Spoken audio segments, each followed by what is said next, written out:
Enforcers, Gordon. I sell women's shoes. And the Stallion. Stallion, baby! I am not what you would call a handsome man.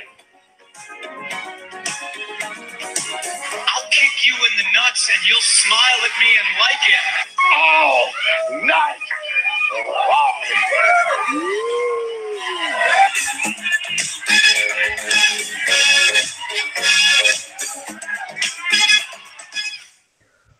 Welcome to another edition of the All Night Long Wrestling Podcast. We are your host, he's the Stallion, I'm the Enforcer, and we are back after a long, arduous, excruciating, tantalizing, trying WrestleMania weekend. Welcome back, buddy. Thanks, pal. What does tantalizing mean? Does that mean like I think like you went tanning? I hope so, because I don't know if you could tell, because the light might be off, but I did go tanning over the weekend. Oh, nice. Where did you go? Did you go to Beach Bum tanning? I think there's a Beach Bum tanning. Boku Salon and Day Spa. Boku. Yeah, it was pretty awesome. And if it looks like I'm doing something else right now, it's because I'm just sharing our show. You see it there? Everybody see this? This is what goes into this job. So right now, we're obviously live on YouTube, and I'm getting the word out that we're live on YouTube on all streaming social media services. So while I do this, do you want to tell everybody what we're doing today? Sure, I absolutely will. So like you mentioned, last week was a very busy week for not just us, but everybody really in the wrestling community, I guess. As far as the big shows that were happening down in New Orleans, WrestleMania, NXT, ROH, Evolve, and several others that had shows that weekend. So what we decided to do today was kind of take a quick look back at that weekend and then the shows that we saw and list out our top 10 matches each from the course of the weekend. So we put a lot of thought into it. I know I have a sticky note that I wrote up while I was getting paid at work. I was going to ask when you did that. That's awesome. Yeah, it was probably just in like a meeting or something like that wasn't that important. So I got my sticky note of top 10 matches from the weekend. I know you've done some research on your end as well. So we're going to go kind of list those out. And then maybe if we have some time at the end, talk about the pending Superstar Shakeup, which is going to take place on Monday and Tuesday on Raw and SmackDown Live this week. We better have time because I put it in the notes. Okay, so we will have time then. Yeah, so we'll go through this fast. Yeah, listen, you're a good-looking guy, and I feel like with you change locations. That's obvious to me. It's obvious to all of our viewers. The backdrop, the way it hits you, it's let me tell you something. I can't tell if it's you or if it's 1997 Vince Vaughn. I just feel like I'm looking at the viewers and I'm expecting it to be a negative number at some point, just based off of my appearance and how I'm doing this morning. So, but I appreciate the sentiment. I don't think that's the case. I think people might be wondering what I'm wearing. I am wearing the Mr. ROH Roderick Strong shirt, which happened to incite a conversation today at the gym with like a 70-year-old dude. Hey, and he comes up to me. He's like, "Oh, you watch wrestling?" I'm like, I looked down at my shirt. I was like expecting to like an Undisputed Era shirt or something. No, or Cena. No, this guy knows Roderick Strong, man. And then he's like, the Undisputed Era, man. Those guys are something. I was like, yes, 75-year-old man who obviously has the WWE Network and watches NXT. So it's pretty cool. And he told me he used to, he had an offer to manage a local indie wrestler 25 years ago. I didn't care about that part, but good for him. Well, I respect that, Dan. That seems like a glimpse into my future when I'm 70, should I make it that far. That it'll be me in a gym, probably wearing various like sweatbands and armbands and headbands. He actually was wearing sweatpants with a cutoff tank top. Yeah, it's high socks, I assume, and talking to young folks about pro wrestlers. It'll probably be Triple H and Stephanie McMahon's daughter will probably be like women's champion or something by that point. So that's what I expect to be happening when I'm 70 years old. So, I mean, listen, if it's not happening when we're 70 years old, something's wrong. So, okay, listen, we're tweeted out everywhere. So let me get my list here, and I'm going to be honest with you. Lugnut. We had the double screen set up throughout the weekend. Ring of Honor kicked us in the dick, though. You know, it didn't start live. They did. And Supercard of Honor went from a 3-hour show to a 4.5-hour show. It did. They were channeling their inner WrestleMania 34. Hall of Fame-esque. Brutal. Let's talk about Ivory's induction to the Hall of Fame. I'm just kidding. Let's not do that. Okay. So we watched both, but in order to make this list, I had to go back and I had to rewatch almost everything. I had to be fair. I had to be impartial. So I want to let you know that I rewatched Mania. I rewatched NXT, and as of this morning, I watched everything we missed from Ring of Honor. So this is a fair, impartial, no bias, no bullshit list. Okay, well, I appreciate that. That's good. That's good research on your part. Very, very tight that Hunter has this new squeaky toy that he's trying to show me as chicken, Joe. It's a chicken. Oh, all right. Well, let him listen. If the little guy wants to get on the show, I have no issues with that at all. He would only Cover my face, spite the viewers. I was thinking that when we do this, we should just maybe go 1-1 back and forth, because I'm not that bright and I get lost sometimes when we do the 1 and 2, 2 and 1 thing. So you want to just go 10-10, 9-9, 8-8, and then all the way up to number 1? Yes, I do. Okay. Would you like to go first, or would you like me to go first? Because I'm ready. I got my sticky note right here. I'm like Drew Gulak with his PowerPoint. I'm ready. Fantastic. Hunter is also like Drew Gulak with a sticky note tight. Good. I'm gonna have to move back just to plug in my phone here. I'm gonna start singing "Happy Birthday" soon. By the way, that's gonna happen. You don't do that. You know what happens when we do that? Shit gets wild. He flips out. Son of a monkey's egg. Why won't this thing? Sorry, pal. We're all right. I'm gonna go with number 10. Okay. Number 10, begrudgingly, Kurt Angle and Ronda Rousey. Okay, Stephanie and Triple H. Was it a wrestling classic? No, I hear you. I'm with you, Hunter. It wasn't a wrestling classic, but it told a stupid stupid story, and it was very Hunter. Boy, I would hate if somebody was to get Hunter's toy from him. I think maybe he's just trying to tell you in the number of squeaks how many stars he gave that match. Maybe that's what it is.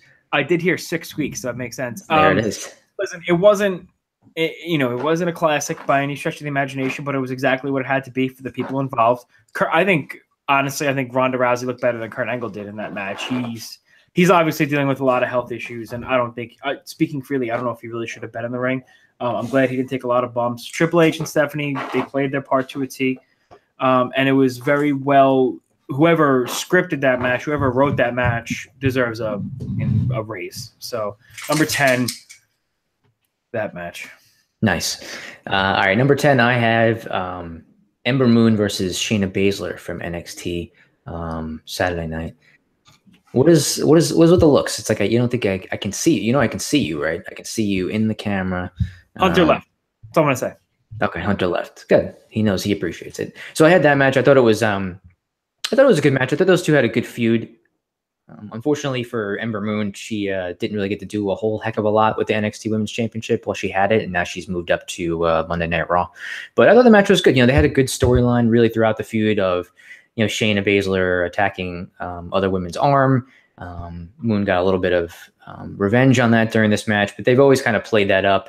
And I thought the match was good. I thought the overall NXT show had a lot of good matches, but I thought that between the storyline and the match itself, that it was good. So I slotted that one in at number 10. Yeah, next. You'll be number 9 now. Yeah, number 9. I got to go with Roddy and Pete Dunne versus the AOP versus the Undisputed Era for the NXT Tag Team Championship. I thought this match wasn't the, it was. NXT was an amazing show. Absolutely.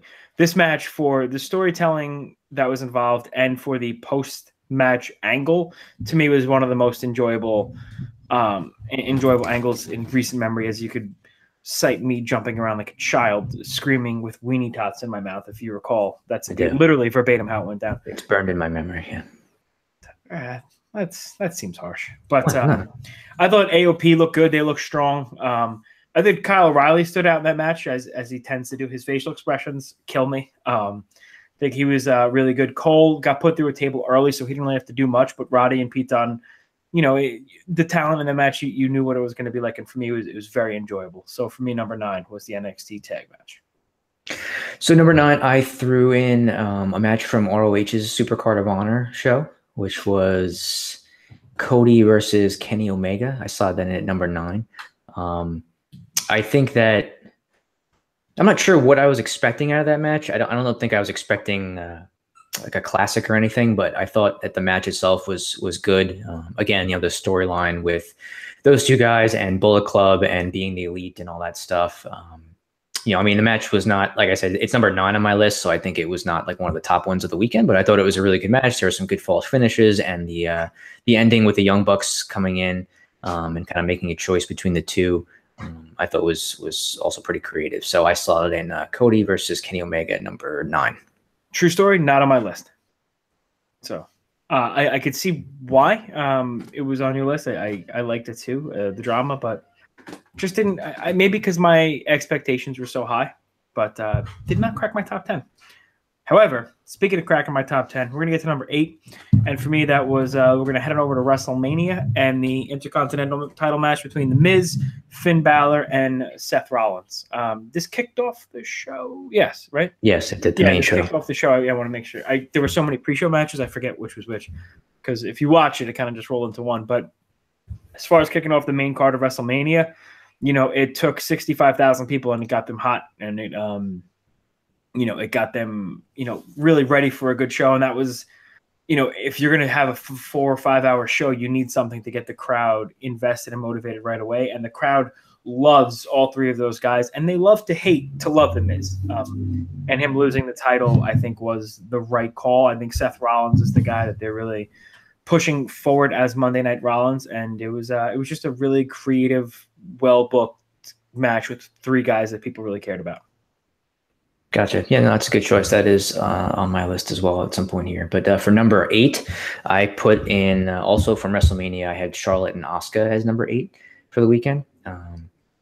It's been a pretty a match that's been talked about a lot since it happened. I don't think a lot of people were expecting Charlotte to win and end Asuka's streak, but that is the route that they went. And this guy predicted that. That's right. You did. You were one of the few, very few, that said pick Charlotte to win this match, and she did. And I thought they had a solid, very good match. It was the second match on the show, I believe, so it was right after the IC title triple threat. Again, there wasn't too much of a feud in terms of building up to this match. It was more just Asuka winning the Women's Royal Rumble and then deciding to pick Charlotte as her opponent. Kind of reminded me of Jay Lethal versus Jay Briscoe, kind of like the best of the best.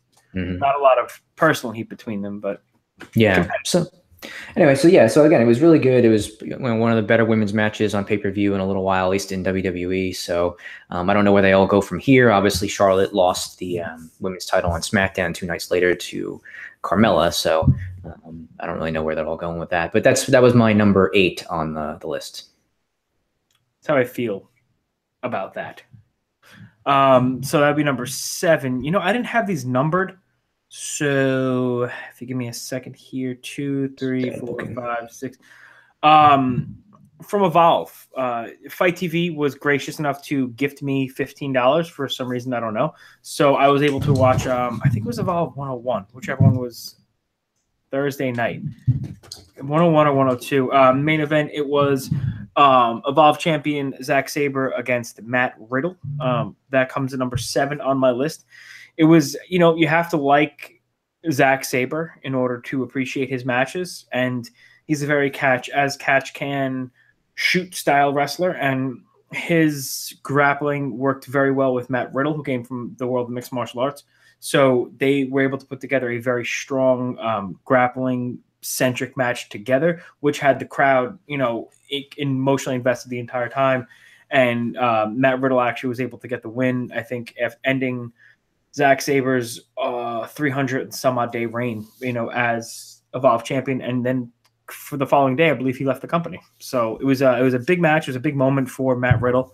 And it's number 7 on my list.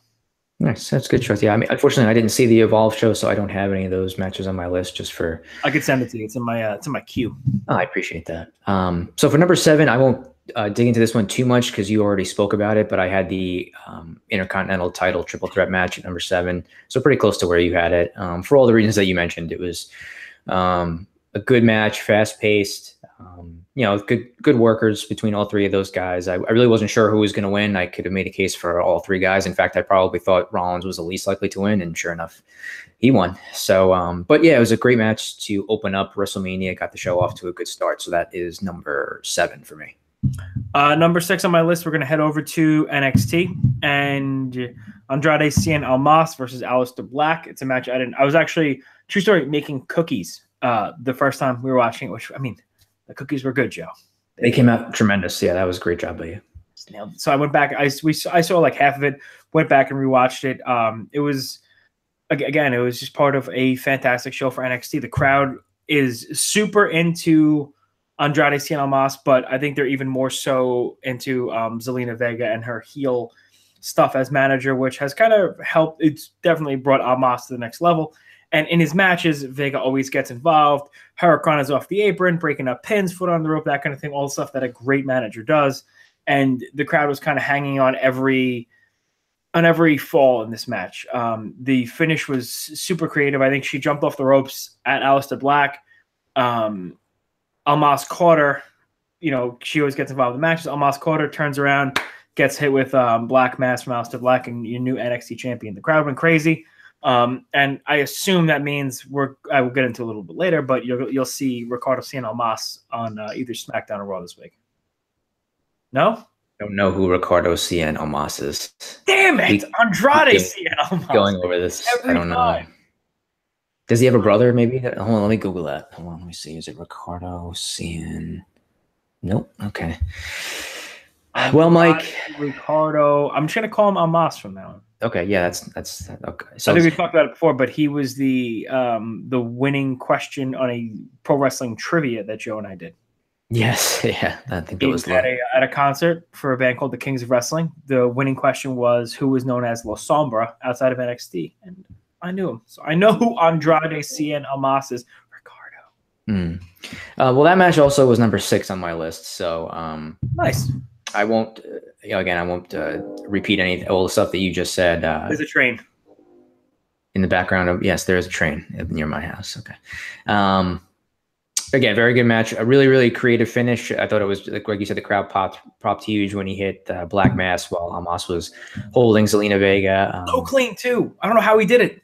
Yeah, just really, really, really cool. I mean, these guys had, again, the combination of guys that have been in the main event around the NXT title picture for a little while now. I've had really, really good matches, and Almas did a really nice job as champion since he won it in November. So I had that match as number 6 on my list also. Number 5 on my list, everything you mentioned, I had Asuka and Charlotte. I really enjoyed it. The only question I have is having Asuka tap, which I don't know if that was the right call, but I think you'll see more of Charlotte and Asuka after this superstar shakeup. But I had felt Charlotte was going to win. I think Asuka's streak had to end at some point, and if rumors of some combination of Charlotte, Rousey, and Asuka next year in WrestleMania, fine, as long as Rousey loses. So yeah, number 5 was Asuka and Charlotte.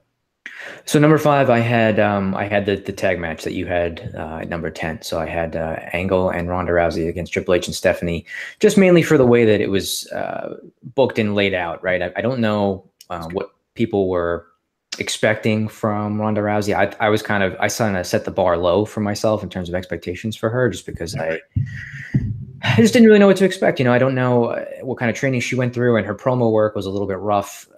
In the weeks leading up to it, and she really hadn't done too much more than an arm bar and like a judo throw or whatever it was. She didn't know what to expect, but she did really well. I thought, her timing and some of the moves she executed was well done, and they laid the match out in such a way that it made her look even stronger between the stuff that she did with Stephanie and Triple H and all that stuff. So I just thought it was really well booked, and the crowd was crazy into it, and she did a lot better than I thought. So I had that at number 5 on my list for the weekend.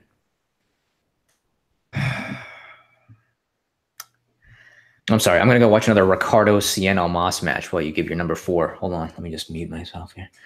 Wow. Okay. First of all, it was an accident. And secondly, I'm sorry, but on what planet is Stephanie going to fight out of an armbar from Ronda Rousey? Yeah, no, that was a little silly.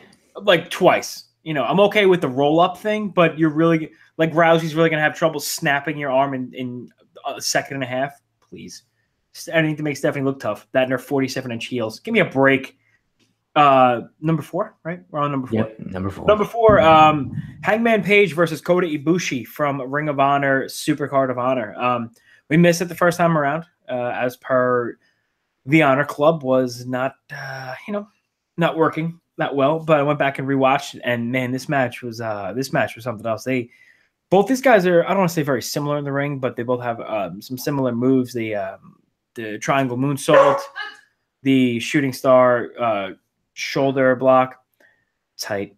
There was a couple of spots in the match. Hangman Page had him with the underhook tombstone. I've seen him do a couple times, like a reverse rite of passage. And then to me, the craziest spot was Hangman Page went for the moonsault off the barricade, and then Ibushi jumped up and hit him with like a super German to the floor. I watched that match twice actually, and it was all kinds of fun. And I think the right guy won. But yeah, for me, number 4 is Hangman versus Ibushi. Nice, yeah, good call on that. I enjoyed that match as well. That was on your recommendation, by the way. I missed it the first time, and then you put it in your top 3, and I had to go watch it, and you were dead on. Yeah, it was. I also watched it like the next day or day or two after, and I enjoyed it also. But my number 4 match I had also from Supercard of Honor, the 6-man tag titles ladder match between the Young Bucks and Flip Gordon against SoCal Uncensored. They've done different combinations of matches with these teams, specifically the Young Bucks and the Addiction over the last year and a half, especially in ladder matches, and they've all been really, really good. Just when you think that they can't come up with new stuff, they seem to find a way to do that. And I thought that this match was no different than the others before it, as far as them being innovative and doing some different things. But it was really, really good ladder match, really entertaining. Between this and Page and Ibushi, probably the top 2 matches on that show, in my opinion. So I slotted in at number 4, and SoCal Uncensored ended up retaining the 6-man tag title. So that match was my number 4. Number 3, I have the NXT ladder match, which opened the show. It was Killian Dane, Lars Sullivan, Adam Cole, Ricochet. Help me, Joe. Velveteen Dream. Velveteen Gimmick, and was it right? 5-way? EC3. Oh, and EC3, right. Watched that match a couple of times. It's tough to get through because it was like 40 minutes long in one sitting, but I was able to. It was a car crash. It was everything you expected that match to be. There were points when I really thought Killian Dane might win. They had some really good teases. Lars Sullivan looked strong. He wasn't out of place as you might expect him to be. Ricochet just came in, hit all of his moves, and then bumped for like 30 minutes. Got put through a million tables. Adam Cole winning. I think we both predicted that, right? Yes, we did. Yeah, we both predicted Adam Cole winning the title. I think that was the right move. He's been in NXT. Ricochet and EC3, I feel like are a little new to win the match. But I mean, you have so many stars and young talent. I think that's the perfect kind of match to showcase that. EC3, I don't know. I love the gimmick. I'm not sure how I feel about him in the ring. I feel his offense is a little weak, but I mean, he took a lot of crazy bumps. I think he was on the bottom. Who did Lars Sullivan freak accident? He freak accident EC3 through the Velveteen Dream, correct? I don't know. It was either that or vice versa, but I can't remember. Whatever it was. But the bumps in this match were crazy. It was everything everybody expected and then some. It was one of the best matches of the weekend. But Adam Cole winning was correct. So I went with that. Number 3. Yeah, number 3, I had Adam Page versus Kota Ibushi. Again, we didn't see it live when it happened just because of the issues with Honor Club on Saturday night, but I ended up watching it. I forget if it was either Sunday or Monday, but it was a really good match. I liked it a little bit better than the 6-man tag title match just because I just felt like it was something new, but I thought Page definitely held his own against Ibushi. I expected Ibushi to win, which he did, so I'm not really too upset about that, but they had a really good match. I wouldn't mind seeing them again in the future. So that was Page versus Ibushi, number 3 for me. And not for nothing, every time he hits the buckshot lariat, I mark out. I love that move. Yeah. Number 2 for me was main event of NXT, Johnny Gargano and Tommaso Ciampa. They had an absolute classic. It was about 35-minute match, 30 minutes? I think it was, like 30, 35 minutes. I think, it was, it was brutal from bell to bell. It was, it was everything you want in a grudge match. Neither guy held anything back. The sunset flip powerbomb spot to the floor is really tough to watch. I don't know how he made it up from that. They, in the ring, they sold it like two guys that hate each other. And, even the finish worked into the whole storyline with the Ciampa's torn ACL, and Gargano went for it. And he had a change of heart. He was going to hit him with a crutch, and then he sat next to him like DIY used to. And then he was prepared for, Ciampa to, to turn on him. And it was good to see Johnny Gargano get the win that, we talked about he so rightly deserves. So for me, at number 2 was Gargano and Ciampa. I also had Gargano and Ciampa as number 2 on the weekend. It was tough. Just I watched it twice because I just want to get a feel for it. I think it's some of the reviews I read of it, people really liked it a lot. Others thought maybe it was a little bit slow in the beginning. But, I thought that just given the nature of the feud and the brutality of it and just the seriousness and the storyline has been great. It's been going for almost a year. They put on another really good match. I mean, Gargano I can't remember the last time he didn't put on a good match in this type of environment. And the feud called for it. And, Gargano got his job back in NXT. And so he'll be able to stay there for a little while longer, which would definitely be good for that brand. So just really, a non-title match that was worthy of being the main event based off the feud. And Ciampa's first match back, I thought it was, really, really well done. So that's numero dos on my list. I think my only issue with that match was there was almost too many near falls towards the end. Like when Gargano kicked out of Project Ciampa off the rope, that for me, I was like, I don't know how you kick out of that. Not as bad as, the F5 was butchered over the weekend, but, it was pretty bad. So for me, number 1, I went back and forth on my top 3 several times. And for me, number 1 is the Bucks and Flip Gordon versus SoCal Uncensored. I watched the match again this morning after I made the decision to put it number 1. There were like 3 spots in the first 5 minutes that looked really, really bad. Frankie Kazarian went to do like a springboard turning leg drop and he completely missed Nick Jackson. And then it was a couple of really tough spots, but they were able to rebound. And watching that match, like after like the 15-minute mark, I thought it was going to end a dozen times, and it went another 20 minutes past that. Flip Gordon's insane. I don't know, the bump he took with his face first on the ladder from the top, we thought he was dead. And then he was kind of falling off the top rope and then one-legged cannonball off the ring post. I mean, it was everything, you expect the Young Bucks to do it. And they continue, like you said, when you were talking about, they continue to innovate. Nick Jackson's like quadruple springboard from ladder to rope. And the Kingdom interference bothered me to an extent, but it made for a great spot when Matt Jackson was pushed off the ladder by Christopher Daniels onto Vinny Marseglia on the floor. I don't know. This match was just off the charts. And especially the other thing I took into consideration too, which I don't even know if I should have, but Christopher Daniels is like, 60, right? He's up there. I think he's like 46, 47, something like that. And Frankie Kazarian is in the best shape of his life at probably 40 and change. And for them to do what they did, and really a showcase for Flip Gordon. So for me, my favorite match of the weekend, SoCal Uncensored versus the young Flip Bucks from ROH Supercard of Honor. Nice. Well, number 1 on my list, really there's only one choice left for me, which is Brock Lesnar versus Roman Reigns, the main event of WrestleMania. No, don't do that. That's inappropriate. That's just, it really is. You sent me a cow's ass gift the other day. You said that your day resembled some sort of, something resembling a cow's rear end. So I went ahead and found it. I was trying to make light of the situation as per your day.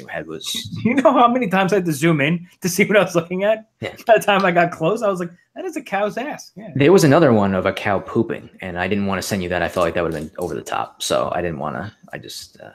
Anyway, number 1, I had the NXT North American title match from Saturday Night Show.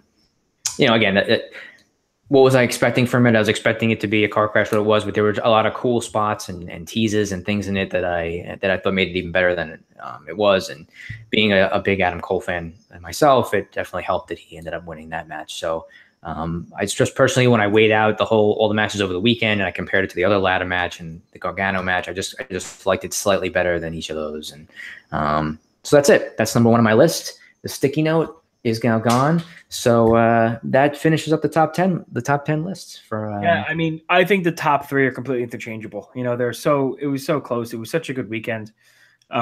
Is there anything that you just missed off the top 10 list? The NXT tag title match was good. I just didn't put it in the top 10. I would have ended up having like all the NXT matches in there. I wanted to diversify it a little bit. I'm trying to think if there was anything else. I think Styles and Nakamura was good, but it just didn't really live up to the expectations. So I I just liked all those other matches better than that one. I'm not sure if it was the crowd or whatever was going on. What world are we in where we have Ember Moon and Shayna Baszler in the top 10 and not Styles versus Nakamura? Isn't that crazy? It is a little crazy. I mean, I saw some ratings for that match, and people seem to rate it. Like, I think Meltzer gave it 3 3/4 stars. That's a little high.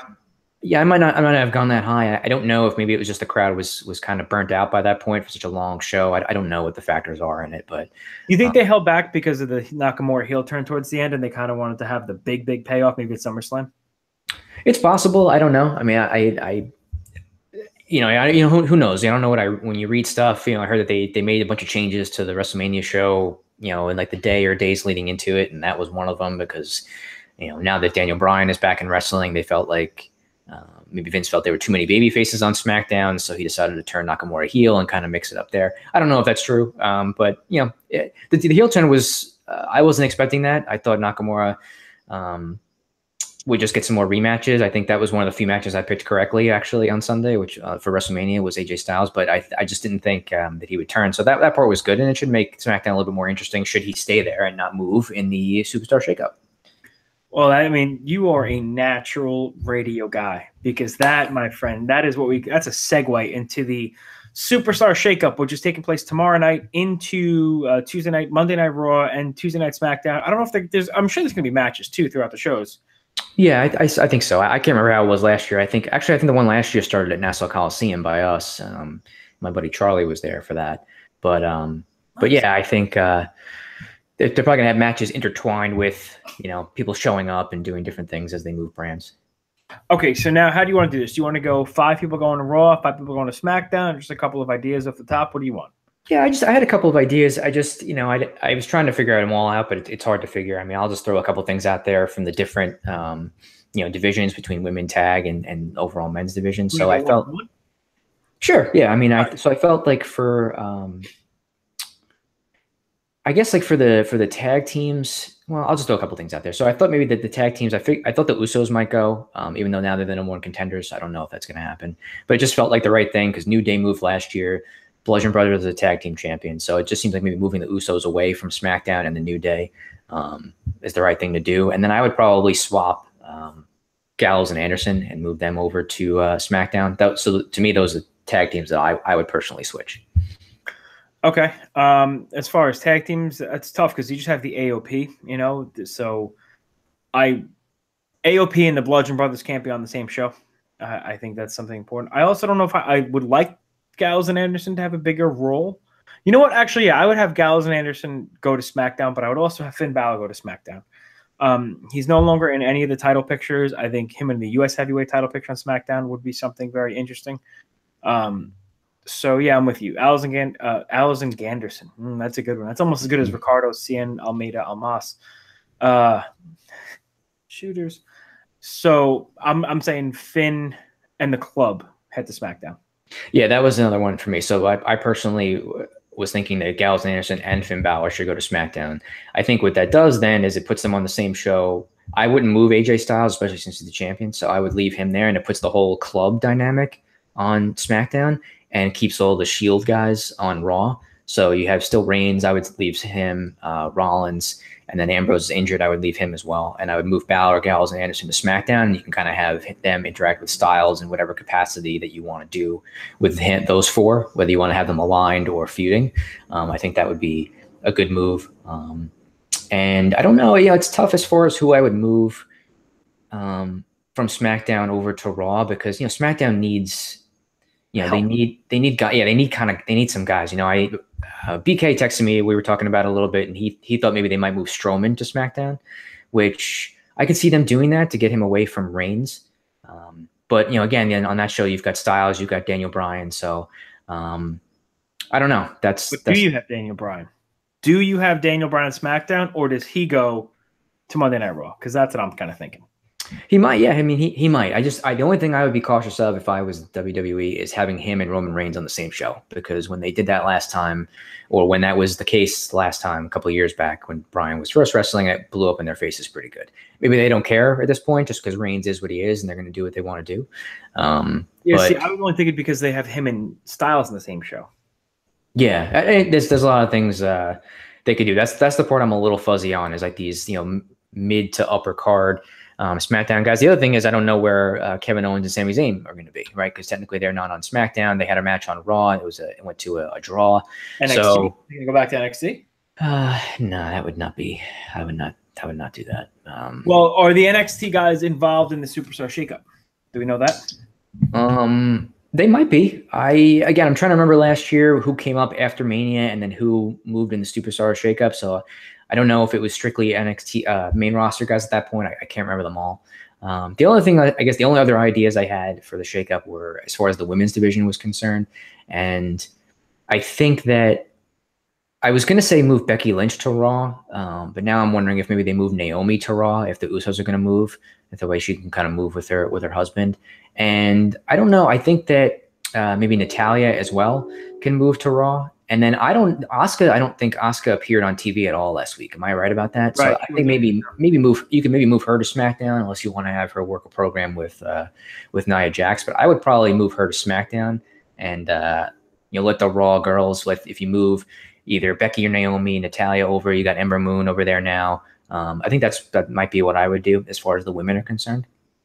Yeah, I mean, I don't know what's going to happen with Absolution, right, with Paige.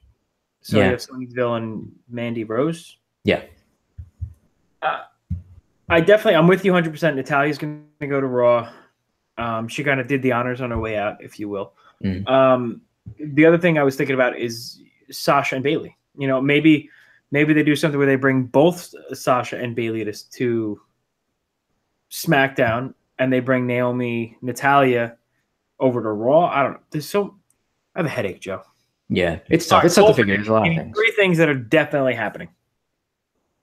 Oh, that's my. I have to give it 3 things that are definitely happening. 3 things that are definitely happening. I don't know, man. I think I would move. I would certainly say Balor and the Club should definitely go. That's number 1. I think that Natalya is definitely going to move. I think that's for sure. 2. And I don't know. I'm trying to think of some of the mid card guys that could go, one way or the other. I'll say that Owens finds a way back onto Raw. I'll say that'll happen sometime tomorrow as well. How about that? So you have Owens to Raw, Natalya to Raw, and then the Club to SmackDown. Yeah. Okay, I'm gonna go. Daniel Bryan goes to Raw. You already said the Club, so Daniel Bryan goes to Raw. Bobby Roode goes to Monday Night Raw, and Balor and the Club was a fair trade. The Velveteen Dream pops up. I don't know. Throwing things against the wall and see if it sticks, Joe. All right. He didn't win the NXT either titles. People love him. Heard some rumblings on the dirt sheets, Actually, it was a Facebook post, so I don't know. But listen, it's the son of a bitch has got me watching again on Monday. I'll tell you that much. Yeah, that's what they do, man. Yeah, it'd be interesting to see who moves where and if they do things that we like or don't like, or what new feuds may arrive as part of the shakeup. So it's at least it's a ratings grab for them for sure. You got to get Daniel Bryan and The Miz on the show at some point together, right?